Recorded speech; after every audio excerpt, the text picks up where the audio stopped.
I think the principal challenges are global trends.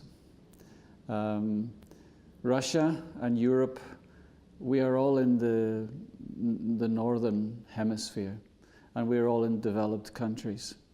And we share a number of trends that are having an impact on our societies. So, aging, we are all living longer, is one.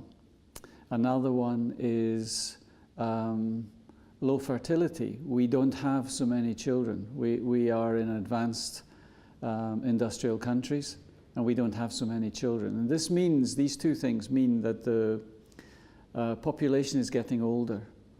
In Russia, Britain, we have 25% of people over 60, for example. Another trend is migration. Not so much from the land to the city, because Russia, Britain, we have gone through the Industrial Revolution. But people leave from less successful cities and go to successful cities. And also people leave from areas of conflict in other parts of the world, and they come to the peaceful countries of the north. So there are three important trends. There are three more. Climate change has impact on us all. Maybe it's severe weather events, for example, or flooding. And then there are two to do with technology. The automation. So we are already building our cars by robot, and then we're going to have cars that won't need drivers.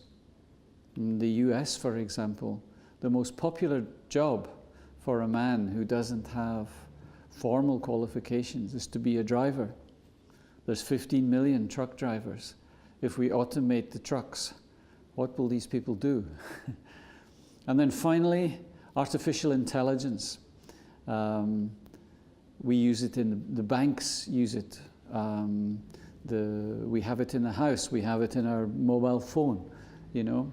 And if you've ever said, "Hey Google," or "Hi Siri," you're talking to artificial intelligence. So I think these 6 global trends, they are world trends, and they have a common impact on Russia, Europe, North America, Africa, South America, China, a little bit different, but in these developed countries. It can be toxic if we don't try to make a management plan and a strategy. So I think that when we talk about designing neighborhoods, when we talk about designing housing, we think very much about our own set of circumstances, and yet these things are huge. You know, there will be no jobs for lots of people. Others, young people, they live a nomadic life. They can live and work wherever they have Wi-Fi, strong internet. They can work on coding. So we need to think about these things. We need to think about the demographics, the balance of the population. We need to think about trying to make our existing cities and neighborhoods more livable. We need to concentrate on living in cities and less about building housing. And we can't just build houses of certain types. We need to build houses of lots of different types for older people, younger people, immigrant people, different faith communities. It's a big challenge, but it's also a great thing to do, to try to make cities better.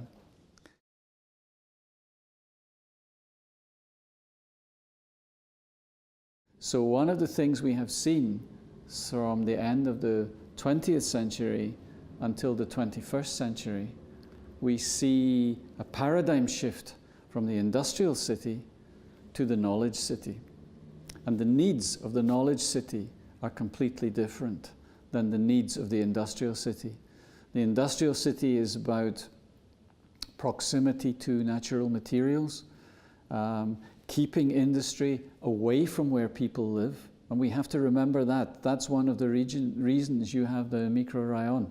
You have the industry and the living separate because it's not good for them to be together. And this has created a lot of the problems of moving, the pendulum effect, of moving so many people to work and then moving so many people back at the end of the day.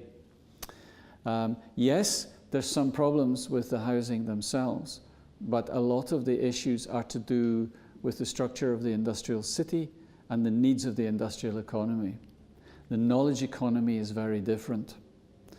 So now we can look at having employment uses beside housing uses. We can create more social uses in some of the Soviet districts, for example. And like I said today, you can't take all of them away. So, or at least you can't take all of them away quickly. So we must find a way to make strategies for these neighborhoods where they can be made more livable. This means better parks, it means more social facilities in the neighborhoods, and maybe not everybody having to travel for work. So I think it's those things. Yes, and of course we need to try to improve the buildings as well. But I don't think you make these neighborhoods livable by just simply improving the glazing on the windows and painting the buildings, right? Because they were the wrong housing solution for the wrong times. And it's not just a Russian problem, it's a problem in cities all over the world. So yes, we need to improve the buildings, but we need to do these other things too. We need to make the living conditions in these neighborhoods much more enjoyable through landscape, through social facilities, access to transportation. And then over time we can take some away, build some new neighborhoods, and you can make the transition over 2 or 3 decades maybe.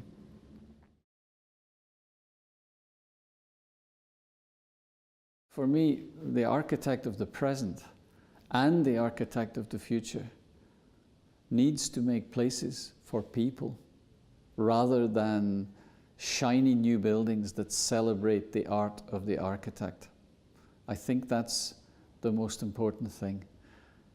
How do we make the architecture of the everyday? Now, don't get me wrong, okay? All cities, all cultures, they need to have special buildings, of course. It used to be churches, still it's churches. We value these.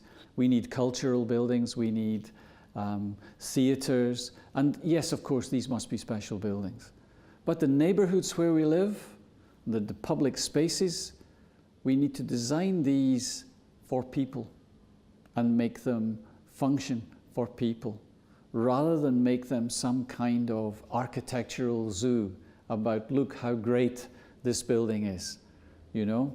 Instead, we need to make these buildings comfortable, convenient. We need to make the spaces comfortable, convenient, the public spaces. Then people will enjoy to live. Most people, they don't say, oh, you know, which architect designed this house? They say, this is a nice house. Look, we have a nice view. The heating works. It's really pleasant. It's safe for the children. We can bring our old parents to come and see us. We can all do these things together. The architects of the future, they need to make good places for people.